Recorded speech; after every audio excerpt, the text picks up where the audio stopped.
Hello, this is Mark Allister. I'm Monet's dad, and I'll be glad to help out with this research about inequality or equality. As Monet might have told you, that I live here in Baghdad. I work here in Baghdad, Iraq, and have been for a few years. As you probably heard with the Amnesty International report a few days ago, there are several countries in the world that has a lot of demonstrations: Ecuador, Hong Kong, Lebanon, Iran, and here in Iraq.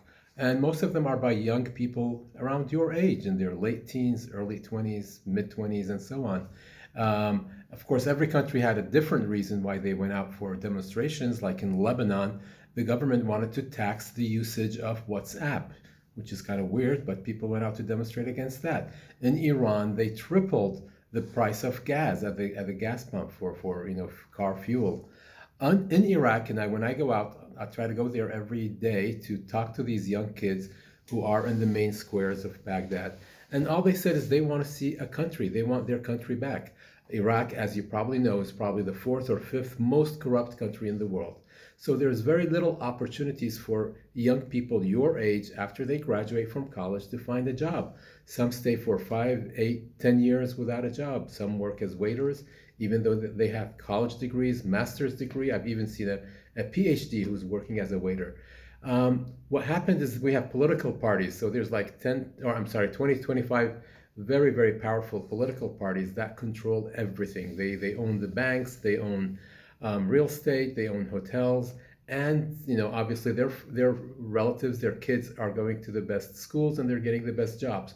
While the rest of the country, the 90%, the 95% of the country, they don't have anything. So that's why people feel the inequality, and they're out demonstrating, asking for their country back. They want free and fair election, and they're asking to rewrite the election law so that people actually do vote for the right candidates.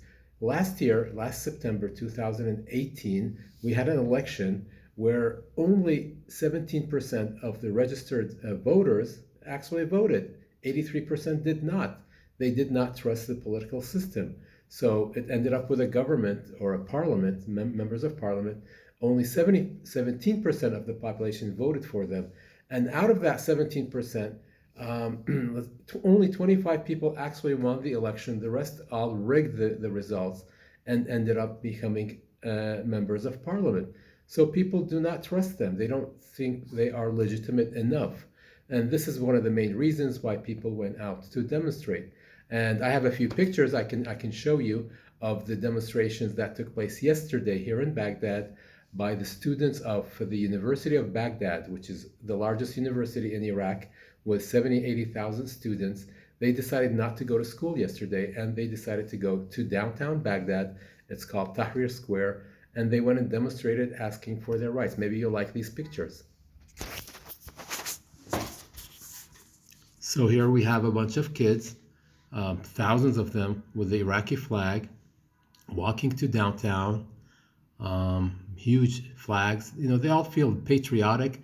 They all have tears in their eyes when they hear the national anthem, and they put their hands on their chest when they see the Iraqi flag. More and more students. Some of them are wearing their white gowns. They're probably medical students, medical school students. This guy is carrying his own flag. He's very proud of it. And then there's one picture after the other. Men, women, all kinds of students are marching in downtown Baghdad. And the traffic stopped, obviously, with all these kids. And then there's a nice picture of the last one, and they're saying, "Save the Iraqi people." I hope this message goes out, that people around the world can save the Iraqi people from its own government. And one sad note to report, that since the start of these demonstrations, 350 people were killed by the government. I'm sorry to report that. Anyway, I hope you enjoy the show, and good luck with this with school, Monet. Take care. Bye-bye.